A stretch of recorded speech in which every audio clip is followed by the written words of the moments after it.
fait la messe sur le 89.2. De Metz à Sathionville avec RPL 89.2. 89.2. Restons dans le monde culinaire en ce mardi 16 mai. Nous sommes en compagnie ce matin de Christian Regoubi, qui est le délégué général du Collège culinaire de France. Nous allons parler de l'appellation restaurant et producteur artisan de qualité. Alors, savez-vous vraiment ce que vous mangez au restaurant? Peut-être allons-nous avoir la réponse aujourd'hui. Bonjour Monsieur Regoubi. Bonjour. Alors, vous êtes un des créateurs du Collège culinaire, c'était en 2011, et vous avez récemment écrit un livre avec Alain Ducasse qui est paru en mars dernier aux éditions Liens qui libèrent. Parlez-nous tout d'abord de ce livre. Si vous voulez, c'est dans la continuation de l'action que nous menons au Collège culinaire de France. C'est de faire prendre conscience à l'ensemble des citoyens que nous sommes, des citoyens consommateurs et mangeurs que nous sommes, de prendre conscience de ce que manger veut dire. Parce qu'en fait, on parle beaucoup de gastronomie, de culinaire, d'alimentation, de régime, etc. Mais il y a d'abord une vraie conscience aujourd'hui du fait que manger, selon ce que l'on choisit comme produit, ce que l'on choisit comme façon de manger, ce que l'on choisit aussi comme établissement de restaurant où on peut manger, implique énormément de choses sur toutes les dimensions de la condition humaine. C'est-à-dire qu'en fait, ça impacte notre santé, ça impacte la santé de la planète, ça impacte à travers ce qu'on mange des filières économiques et sociales qu'on peut soit promouvoir, soit détruire, mais ça impacte aussi la culture dans laquelle nous sommes. Il n'y a rien à voir entre une culture anglo-saxonne, par exemple, d'un McDonald's avec la culture de la diversité des terroirs et des produits qui fait le patrimoine culinaire de la France, par exemple. Oui, là, vous avez choisi les bons extrêmes pour bien nous faire comprendre. Oui. Alors, pour plus de transparence dans nos assiettes, le Collège culinaire de France a été créé, je l'ai dit tout à l'heure, en 2011 par 15 chefs français reconnus dans le monde entier. Tout d'abord, expliquez-nous qu'est-ce que le Collège culinaire de France? Quelle est son histoire? Quel est son but? Alors, en fait, si vous voulez, c'est 15 grands chefs français qui, effectivement, sont reconnus pour beaucoup dans le monde entier. Il faut noter aussi à ce propos que nous sommes sans doute le seul pays à pouvoir aligner autant de chefs prestigieux et de notoriété et de crédibilité internationale. Nous avons d'ailleurs nos chefs en France font véritablement une école de cuisine mondiale, puisque beaucoup des grands chefs qui sont disséminés dans différents pays et qui sont au sommet de la hiérarchie de la gastronomie dans ces différents pays ont été formés par nos chefs en France. Donc on a une place particulière. Et en fait, c'est à partir de cette réflexion que s'est créé le Collège culinaire de France, en disant il faut que l'on mette en valeur, on fasse comprendre, on puisse défendre d'une certaine façon la pérennité de ce qui fait la gastronomie française. Alors, avec aussi une conscience, très souvent les Français sont accusés de prétention par rapport à tout ça. Donc l'idée, c'est pas de savoir si on est le premier pays gastronomique ou pas. L'idée est de faire comprendre la place que nous occupons dans la gastronomie mondiale. Et en fait, cette place, elle est d'une réalité des valeurs universelles de la gastronomie. Pourquoi ? Parce que nous sommes un des seuls pays au monde à avoir cette chance de posséder autant de terroirs différents, donc autant de produits différents et autant même de climats différents à l'intérieur d'un même pays. Donc cette richesse a fait que tout au fil de l'histoire, bien évidemment, la gastronomie française a pris une place particulière. Donc dans la modernité d'aujourd'hui, par-delà les modes, par-delà les modes qui souvent sont éphémères, par définition une mode s'esquisse des modes, il y a des intangibilités, il y a une pérennité de notre patrimoine culinaire artisanal et de son rôle au niveau de la planète tout entière. Donc ça a été l'objet de départ et l'ambition de départ des créateurs du Collège culinaire de France.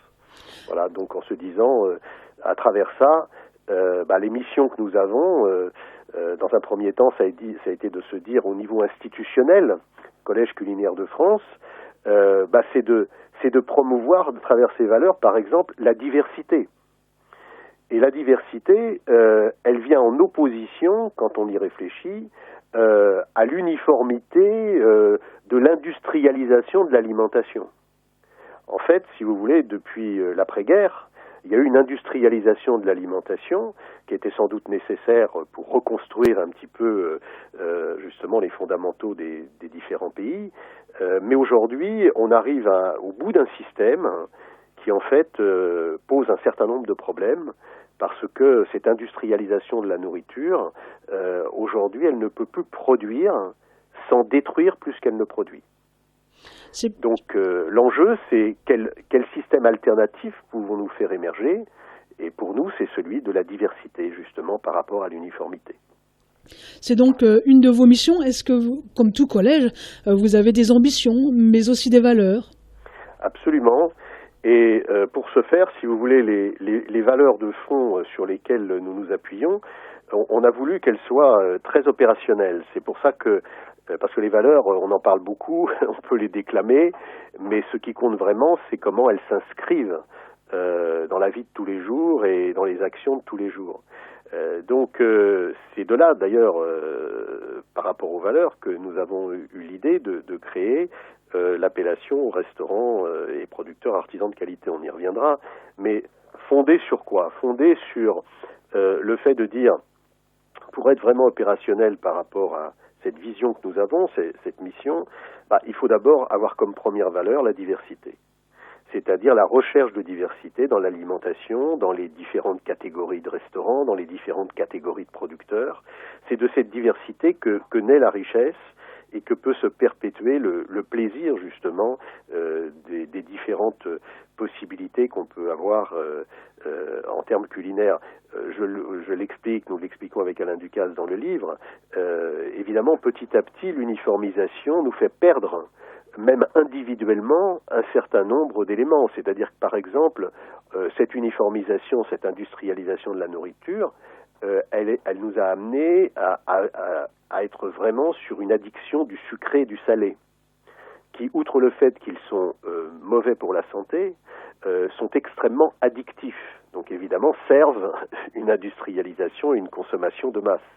Donc il faut se libérer de ça. Il ne s'agit pas de supprimer le sucré et le salé, il s'agit de l'avoir à des doses qui soient justement plus raisonnables pour la santé et de promouvoir aussi les deux autres saveurs du goût que sont l'acide et l'amer, et qui sont plus difficiles d'accès, qui demandent justement un accès et un apprentissage plus important. Donc cette valeur de la diversité, c'est la première des valeurs que nous prônons. Et puis ensuite, pour être vraiment opérationnel, dans la relation que l'on peut avoir avec l'ensemble des membres de notre réseau, aujourd'hui plus de 1500 restaurants et un peu plus de 1500 restaurants, un peu plus de 500 producteurs artisans de qualité, c'est avant tout un engagement. Donc c'est la deuxième grande valeur, c'est un engagement, c'est-à-dire c'est un vrai militantisme actif. C'est pas simplement une association de gens qui se retrouvent entre eux, mais c'est un militantisme actif pour défendre une certaine vision de la nourriture, de la gastronomie, de la restauration et de la production. Et pour ce faire, nous mettons en œuvre une troisième valeur qui est le partage. C'est-à-dire que la coopération entre les différents membres du réseau, le fait d'être aussi dans des moments de convivialité, mais surtout actif pour pouvoir mettre en relation un producteur avec un restaurant et ensuite en relation avec le client. Donc tout ça est un partage, puisque ce métier est avant tout un métier de partage. Enfin, deux dernières valeurs, si vous voulez, dernières, il peut y en avoir d'autres, mais qui pour nous sont motrices, c'est la transparence. Donc vous avez dit tout à l'heure, savons-nous vraiment ce que nous mangeons quand nous avons une assiette, et nous l'avons d'ailleurs dit à travers une publicité en fin d'année, savez-vous vraiment ce que vous mangez quand vous rentrez dans un restaurant? Après, on peut choisir n'importe quel type de restaurant, c'est pas le problème, on n'a pas imposé des choix, mais il faut savoir ce qu'il y a dans l'assiette, d'où ça vient, comment ça a été produit, et ça c'est le rôle du citoyen consommateur que nous sommes. Enfin, dernière valeur, l'indépendance. Nous avons dès le début refusé de recevoir la moindre subvention, évidemment de l'agro-industrie qui nous a proposé de nous aider immédiatement, mais pour garder notre liberté, aucun sponsoring, aucune subvention de l'agro-industrie et aucune subvention non plus des pouvoirs publics pour pouvoir être libre d'exprimer ce que nous souhaitons exprimer. Voilà. Alors parmi vos adhérents, il y a 1400 restaurants de qualité et 500 producteurs artisans de qualité également, vous l'avez dit tout à l'heure, dont 80 vignerons. Est-ce que c'est un chiffre qui va croissant et pourquoi selon vous ? Oui, alors 1400, les informations que vous avez, c'était il y a déjà quelques temps, on est à plus de 1500 maintenant, donc vous voyez, ça progresse. Oui, ça va progresser parce que on le voit bien, donc les restaurants de qualité a été créé en 2013. En 2015, nous avons ouvert cette appellation aux producteurs artisans de qualité. En 2016, les vignerons également peuvent avoir accès maintenant à notre association, à notre mouvement. Ça va progresser parce que nous sommes sur une dynamique humaine, c'est-à-dire une dynamique, ce que nous disons toujours, c'est quelle est la valeur ajoutée qualitative humaine que l'on peut apporter dans les relations entre les membres. C'est pas de savoir si on a tel ou tel statut, de savoir si on a tel ou tel niveau gastronomique. Ça, il y a des guides pour ça, certains le font très bien. Nous, on est plutôt sur une dynamique de volonté d'améliorer la qualité en permanence et de voir comment les membres, entre eux, peuvent trouver des solutions face à des problématiques que les uns les autres rencontrent. Alors les producteurs artisans de qualité sont de toutes catégories confondues. Absolument. Donc c'est aussi bien dans l'élevage, c'est aussi bien dans les cultures, c'est aussi bien aussi pour les artisans dans la fabrication de certains produits.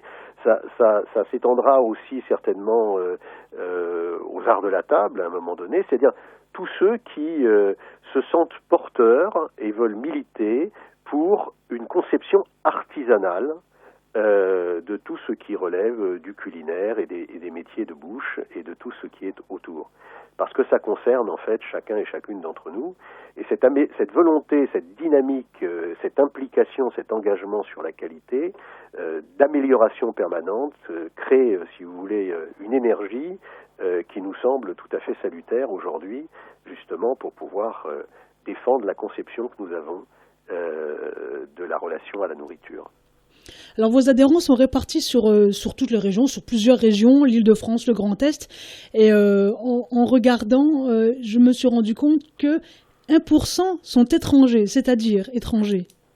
C'est-à-dire que, si vous voulez, on a souhaité dès le départ se limiter à la France, mais on n'a pas pu empêcher certains restaurants qui sont à l'étranger, qui ont entendu parler de notre mouvement dès le départ et qui s'y sont passionnés, qui représentent même à l'étranger, dans les différents pays d'Europe ou même ailleurs, qui représentent tout à fait ces valeurs-là. Et d'ailleurs, ils sont un peu, si vous voulez, la pointe avancée de ce que l'on fera sans doute dans les années à venir, c'est-à-dire s'étendre à l'international. Et là, par exemple, par rapport à la région Grand Est, nous avons à Baden-Baden les Jardins de France, où les tenants de cet établissement sont passionnés, viennent à nos réunions en permanence. Donc nous ne fermons pas, nous ne voulons pas développer activement pour l'instant l'international. Nous préférons bien consolider notre base en France, à l'intérieur de cette relation entre producteurs et restaurants. Nous allons nous élargir, et le livre Manger est un acte citoyen en est le prémisse, nous élargir aux citoyens, mobiliser les citoyens sur ces sujets, pour qu'il y ait une véritable chaîne de la qualité. Et donc 1% parce que aujourd'hui c'est pas une politique volontariste que de développer des membres à l'étranger, mais nous allons le faire certainement dans les années à venir. Voilà, les choses se font doucement mais sûrement. Comment ? J'ai pas compris. Les choses se font doucement mais sûrement. Oui, parce que si vous voulez, nous sommes tous pris sur des impératifs forts et notamment dans ces métiers qui sont des métiers, quand on les fait avec qualité, difficiles, impliquants mais passionnants. La passion est certainement un des moteurs les plus puissants qui puissent nous permettre de parvenir à notre ambition, et elle réunit effectivement, on le voit tous les jours, des gens passionnés et passionnants, mais il faut qu'on puisse l'inscrire dans des modèles économiques et sociaux qui soient viables. Si vous voulez, on est dans un système dont il est difficile de sortir, mais qui est un système assez mortifère, où la finalité financière écrase absolument tout, y compris d'ailleurs les tenants de l'industrialisation de la nourriture. Quand on discute avec eux, ils sont bien conscients de ça. Et nous, ce que nous proposons, c'est de pouvoir faire émerger un système qui soit fondé justement sur l'artisanat, parce qu'il y a une dimension humaine et que l'on est convaincu, on le voit là maintenant, nous avons plus de 2000 adhérents, que cette dimension humaine peut soulever des montagnes, pour autant qu'elle soit évidemment motivée, mobilisée dans un bon sens et avec des actions très concrètes. Alors en parlant d'action, justement, il y a quelques semaines s'est tenue en Alsace votre première réunion régionale chez Marc Eberlin. Alors en présence de la plupart de vos référents régionaux, cette réunion avait pour objectif de soutenir la dynamique initiée par vos adhérents et continuer ainsi de consolider le maillage entre producteurs et restaurateurs de qualité. Alors en réponse concrète, une appellation a été lancée. Vous en avez déjà parlé tout à l'heure, c'est restaurant de qualité et producteurs artisans de qualité. Expliquez-nous cette appellation. Cette appellation, elle a été lancée en 2013, je vous dis, pour les restaurants de qualité. Donc les restaurants de qualité, on a commencé par ce maillon qui est pour nous central, se sont développés dans toutes les régions de France avec un système de contrôle et de sélection qui est extrêmement précis, si vous voulez. On a plus de 200 restaurateurs et producteurs de qualité répartis sur tout le territoire qui eux-mêmes reçoivent les dossiers de candidature qui nous sont donnés selon les régions. Ils sont plusieurs à donner un avis sur, en fonction des valeurs et de la dynamique que nous voulons développer au sein du mouvement, de l'association. Et ensuite, l'ensemble de ces dossiers remonte au niveau national, où l'ensemble des chefs fondateurs et cofondateurs, qui sont aujourd'hui 27, constituent une commission de sélection sur la base des avis qui ont été donnés, sur leur propre réflexion et connaissance du terrain. Il faut que nous ayons pour chaque dossier une unanimité des chefs fondateurs et cofondateurs. S'il y a une voix discordante, à ce moment-là, nous diligentons une enquête pour voir quels sont les éléments négatifs qui peuvent être évoqués, de façon à savoir si la candidature sera pertinente. Et nous développons également, tous les 6 mois, une révision de l'ensemble des dossiers, ce qui est un travail considérable, pour voir si ça évolue dans le bon sens. Justement, quels sont les critères pour être éligible à cette appellation ? Alors, pour être éligible à cette appellation, il y a plusieurs choses, si vous voulez.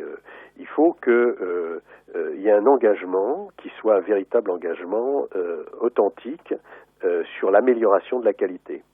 Et ça, vous savez, ça se mesure. C'est-à-dire qu'il peut y avoir du déclamatoire, oui, je vais faire améliorer la qualité, mais on le voit très concrètement. C'est-à-dire on demande chaque année, à travers les différents dossiers, une observation de voir s'il y a eu cette volonté d'améliorer la qualité. On le voit dans les échanges aussi qui sont faits. Donc ça, c'est un vrai engagement. Et ce qui est très important, aussi bien pour les restaurants de qualité que pour les producteurs de qualité, c'est que un des premiers critères pour nous, c'est de savoir derrière un producteur, derrière un produit de qualité, derrière un produit plus exactement, quel est le producteur et quelle histoire il a à nous raconter. Il faut être porteur d'une histoire. Il y a trop de produits, les labels, tout ça c'est très bien, simplement il y a la dimension humaine. Pour un restaurant de qualité, c'est pareil. Est-ce que le restaurant est habité véritablement par le restaurateur, par son chef, par les personnes de salle, etc. C'est un élément qui nous semble déterminant parce que c'est une conception du métier et de la relation qu'on peut avoir. Et ce sont tous, en termes de critères, des gens qui ont la passion du produit. Donc, ayant la passion du produit, un producteur doit pouvoir expliquer, un restaurant, doit pouvoir expliquer d'où vient son produit, quelles ont été les méthodes d'élaboration, soit d'élevage, soit de culture, soit de fabrication. Et ça, c'est un point très important. Donc, tout ça est fondé sur la relation humaine et la qualité de la relation humaine. Et enfin, l'autre critère, c'est la convivialité, c'est-à-dire la capacité dans un restaurant ou même en ce qui concerne un producteur, justement d'être en relation, de pouvoir raconter une histoire. Il n'y a rien de plus formidable et en termes de valeur ajoutée, voire même de rentabilité de fidélisation, qu'un restaurateur qui a la capacité au niveau de ses clients de raconter l'histoire de ce qu'il y a dans l'assiette, d'où ça vient, comment ça a été conçu par le chef, voilà. Donc tout ça, sont des critères qui pour nous sont déterminants. Ouais, c'est donc un gage de qualité pour les restaurateurs ou les producteurs. Absolument. C'est pour ça que nous n'avons pas appelé ça un label. Ce ne sont pas des critères, si vous voulez, scientifiques, parce qu'on a même constaté que les critères scientifiques, c'est très très bien, mais en général, ils sont souvent contournés, les contrôles, etc. Nous, on mise beaucoup plus sur l'engagement, la qualité, l'énergie que les gens veulent mettre à se battre pour une certaine conception et surtout un partage. Parce qu'on voit très très bien, si vous voulez, par-delà les concurrences, les jalousies, etc., ce qui réunit les gens, c'est une passion commune. Donc, on a même aujourd'hui, si vous voulez, dans tout ce qu'on a pu générer, par exemple, des restaurants qui sont les premiers à recommander autour de chez eux, dans la région, les restaurants de qualité, qui au départ nous disaient mais oui, mais ce sont des concurrents, et qui maintenant ont compris que c'est avant tout une communauté de façon de voir les choses, et que d'envoyer des clients les uns chez les autres, ça permet de développer encore plus son chiffre d'affaires et non pas de le réduire, à contrario de ceux qui peuvent penser justement le contraire. Comment que le grand public peut retrouver ces restaurants de qualité? Est-ce qu'on le voit en arrivant devant le restaurant ou Alors chaque restaurant de qualité et producteur de qualité, qui puis d'ailleurs les producteurs de qualité sont souvent sur les marchés, reçoit à partir du moment où il a été sélectionné, reçoit une plaque émaillée qui est de très belle facture et qui dit restaurant de qualité reconnu par le Collège culinaire de France, qui est millésimé puisque c'est remis en cause chaque année pour que cette qualité puisse être actualisée. Et donc effectivement vous l'avez sur la devanture extérieure des restaurants, ou vous l'avez sur les marchés avec les producteurs. Donc ça c'est la première façon. Et puis ensuite, comme nous avons préféré nous concentrer sur l'intérieur de notre association pour justement développer un certain état d'esprit, une certaine culture entre les membres de l'association, nous n'avons pas dispersé nos énergies à faire de la communication extérieure. Et si vous voulez, à ce propos, c'est très important parce que quand un restaurant, comme nous avons une indépendance totale financière, nous sommes uniquement financés par les cotisations. Donc une fois qu'un restaurant ou un producteur est sélectionné, il doit verser à l'association 1 euro par jour. Voilà. Donc on a voulu quelque chose de minimal, mais qui permette à l'association de se développer et de vivre. Et quand un restaurant qui ne connaît pas forcément bien la façon dont nous travaillons me dit « mais alors moi, ça va m'apporter quoi le fait de verser cette cotisation ?» Je lui réponds systématiquement « ça va vous apporter strictement rien. » Voilà. C'est très clair. C'est honnête. Ça va vous apporter ce que vous allez y mettre vous. Vous savez, c'est cette phrase de Kennedy, ne demande pas à ton pays ce qu'il doit t'apporter, demande-toi ce que tu peux apporter à ton pays. C'est la même chose. Tout ce qui fait le Collège culinaire de France, c'est ce qu'en font les membres qui font partie de ce réseau. Voilà. Donc c'est toute une dynamique et on a le plaisir de voir que ça marche très très bien. Justement, sur Metz, 6 restaurants déjà font partie des restaurateurs de qualité. Oui. Il y a par exemple le magasin Où Vivre, le Jardin des Chefs, entre autres. Comment faire si d'autres restaurateurs messins et du Grand Est en général désirent faire partie de vos adhérents? Alors, ils peuvent en parler avec ceux qui sont déjà adhérents, qui pourront leur expliquer. Mais surtout, ils vont sur le site restaurantdequalité.fr, où là, vous avez toutes les explications, comment fonctionne le Collège culinaire de France. Donc, on a 2 sites. On a un site institutionnel Collège culinaire de France.fr. Donc là, vous pouvez également voir comment ça fonctionne. Mais surtout, pour l'appellation, c'est l'appellation restaurantdequalité.fr. Et là, vous avez toute la procédure d'adhésion. C'est-à-dire que vous pouvez télécharger en ligne le dossier de candidature et répondre aux différentes questions qui sont posées et l'envoyer directement à l'adresse du Collège culinaire de France. Alors certains sont peut-être sceptiques sur cette appellation. Donnez-nous 10 bonnes raisons de les faire ou changer d'avis ou alors tout simplement de les motiver. Oui, alors faut être très clair, c'est que nous ne cherchons pas à convaincre. Je pense que nous cherchons avant tout à développer une conception dans laquelle les différents candidats potentiels vont se reconnaître et sur lesquels ils vont s'engager. Mais si j'avais à vous donner un certain nombre de raisons qui aujourd'hui, qui viennent d'ailleurs du terrain, qui motivent, on le voit à chacune des réunions, on fait parler avant tout les membres du réseau et qui nous disent pourquoi ils sont là aussi. Alors déjà, si vous voulez, il y a une première raison, c'est que je pense que nous sommes la seule association aujourd'hui en France qui réunit en réseau et conjugue en synergie des restaurants et des producteurs. C'est très important, des producteurs et des artisans. Donc ça, c'est très important parce que ça permet une connexion, ça permet des échanges, ça permet, on le voit, on a une quantité de solutions innovantes qui sont trouvées à l'intérieur des différentes réunions et sont trouvées par les membres eux-mêmes, parce que bien évidemment, ils sont en première ligne dans leurs problématiques et même dans leurs innovations. Donc ça, c'est le premier élément. Le deuxième élément, c'est que notre but, je le répète, il est de militer pour le développement et la valorisation des filières artisanales alimentaires. Donc la notion d'artisanat est fondamentale. L'artisan, au premier sens du terme, c'est la noblesse d'un métier. Derrière l'artisan, il y a forcément de l'humain, à la différence de l'industrialisation. Et donc ça, c'est vraiment important parce que nous croyons que l'avenir même de notre alimentation, elle va passer par là. C'est pas préserver les choses, c'est au contraire être très proactif pour faire émerger une vision du monde telle que nous la concevons et telle qu'elle est de plus en plus partagée d'ailleurs par des générations qui sont en train de monter. Et puis le troisième élément, si vous voulez, c'est peut-être que nous pensons que le socle premier de la qualité, c'est d'abord la haute qualité relationnelle entre les gens. On vit de façon cloisonnée, on vit de façon antagoniste, on vit de façon rétrécie le plus souvent parce qu'on est face à un monde complexe, incertain. Donc le premier réflexe, c'est de se rétrécir et c'est d'exclure. Nous, on est complètement sur l'inverse.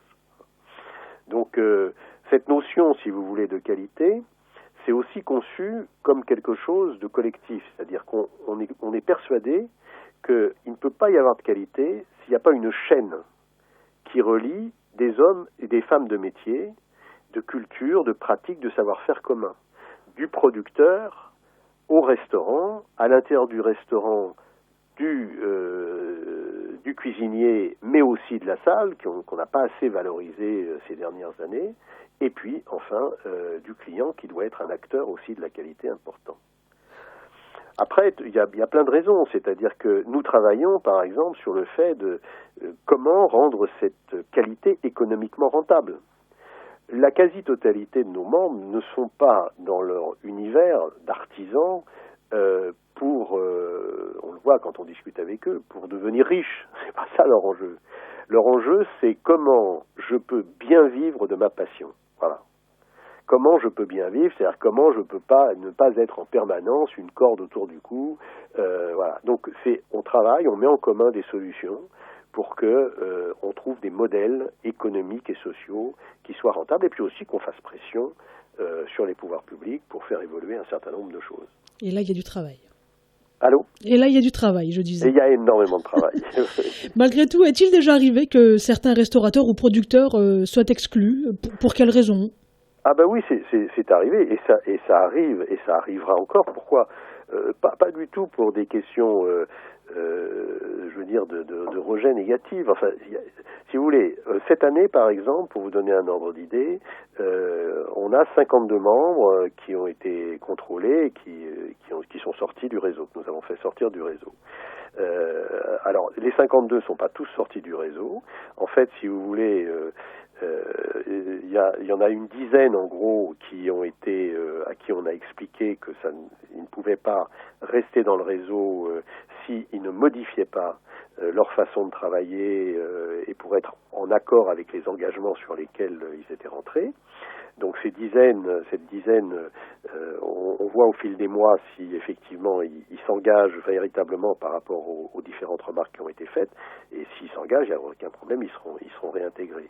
Mais on en a une quinzaine en gros sur ces 52 qui se sont vus retirer l'appellation parce que manifestement, et après tous les contrôles qu'on a pu faire, ils n'étaient plus du tout en accord avec les engagements qui avaient été pris au départ. Voilà. Et puis on en a une petite trentaine qui sont entre guillemets sous surveillance, c'est-à-dire qui sont à qui on a signifié un certain nombre de choses et on est en train d'analyser les critères les plus objectifs possibles, si on doit leur retirer l'appellation ou s'ils peuvent continuer et voir comment ils peuvent s'améliorer. Donc tous les ans, si vous voulez, vous aurez forcément une certaine rotation. Parce que vous avez des gens, par exemple, qui ferment leur établissement ou des gens qui, malheureusement, déposent leur bilan ou des gens qui changent de propriétaire. Donc forcément, il y a une rotation aussi. Et il y a un renouvellement, du coup. Voilà. Donc, comme dans tout collège, il y a des avertissements et il y a des élèves renvoyés. Voilà. Mais si vous voulez, nous sommes, plutôt que dire on exclut, on est sur la sanction, on est sur des sensibilisations à dire, attendez, est-ce que vous ne pensez pas que vous avez intérêt, ne serait-ce que pour vous, pour votre propre dynamique de moyen-long terme, à changer tel ou tel point par expérience, on le voit dans tous nos membres, c'est ce qui vous permettra d'être plus rentable, d'être mieux dans votre métier, etc. Puis il y a toujours évidemment des gens qui peuvent s'infiltrer dans un réseau qui ne correspondent pas du tout aux valeurs. Alors on peut vous retrouver sur Internet en allant sur le www.restaurantdequalité.fr. Est-ce qu'on vous retrouve sur certains réseaux sociaux? Oui, tout à fait. Nous sommes sur Facebook également. Donc c'est pareil, restaurant de qualité sur Facebook. Nous sommes sur Twitter, nous sommes sur Instagram. Donc voilà, on est sur l'ensemble des réseaux sociaux et nos membres sont très très actifs sur ces réseaux. Donc il y a beaucoup d'échanges, ce qui est très très agréable. Donc on est sur, pour vous donner si vous voulez, facebook.com, restaurant de qualité, sur twitter.com, r-qualité, et sur instagram.com, Collège culinaire de France. Et enfin, est-ce que le collège culinaire a des événements prévus pour les semaines, pour les mois à venir? Oui, tout à fait. Alors, la grande rencontre, c'est notre assemblée générale là, qui cette année aura lieu le 25 septembre, qui se fait à Paris. Mais en revanche, nous avons des programmes régionaux où régulièrement nous développons un certain nombre d'activités dans les régions. Et alors ces activités dans les régions, la caractéristique, c'est que nous souhaitons qu'elles soient initiées par les membres du collège. C'est-à-dire qu'en fait, c'est les gens les plus dynamiques qui prennent des initiatives, qui proposent de réunir des producteurs, des restaurants pour une journée de réflexion, d'échange, etc. Et à ce moment-là, au niveau national, nous apportons l'appui et l'organisation logistique qui puisse permettre de le développer. Là, on a une manifestation dans les Hauts-de-France dans quelques semaines qui est de cet ordre-là et qui est totalement organisée par l'ensemble des membres du collège. Et puis, tous les 2 mois, au niveau national, nous avons une journée d'échange national. Où là, nous travaillons entre guillemets à guichet fermé parce que nous ne pouvons pas accepter dans ces réunions plus de 25 personnes pour pouvoir bien travailler et nous nous attachons à ce qu'il y ait moitié de producteurs, moitié de restaurants et d'une façon générale pratiquement de toutes les régions de France. Donc c'est très satisfaisant parce qu'on a des points de vue vraiment qui viennent de toutes les régions, des catégories de restaurants moyens, petits, grands, que ce soit dans des grandes villes, dans des petites villes, dans des villages. Donc on a une vraie représentation de la réalité de cette dynamique de qualité. Et on peut tout retrouver, là encore une fois, sur le www.restaurantdequalité.fr. Toutes les manifestations, tous les événements prévus, ils sont référencés. Voilà, ils sont référencés et vous les trouvez aussi et vous les voyez vivre avec des reportages qui sont faits sur le Facebook également ou sur Instagram, évidemment, à travers un certain nombre de vidéos. Merci, Monsieur Regoubi, pour toutes ces précisions. Rappelons que vous êtes le délégué général du Collège culinaire de France, que vous êtes l'un des créateurs et que vous avez écrit un livre avec Alain Ducasse, je ne me rappelle plus du titre. Manger est un acte citoyen. Voilà, qui est paru le 22 mars dernier. Voilà, merci à vous et j'espère à bientôt. Merci, madame. Au revoir. Au revoir.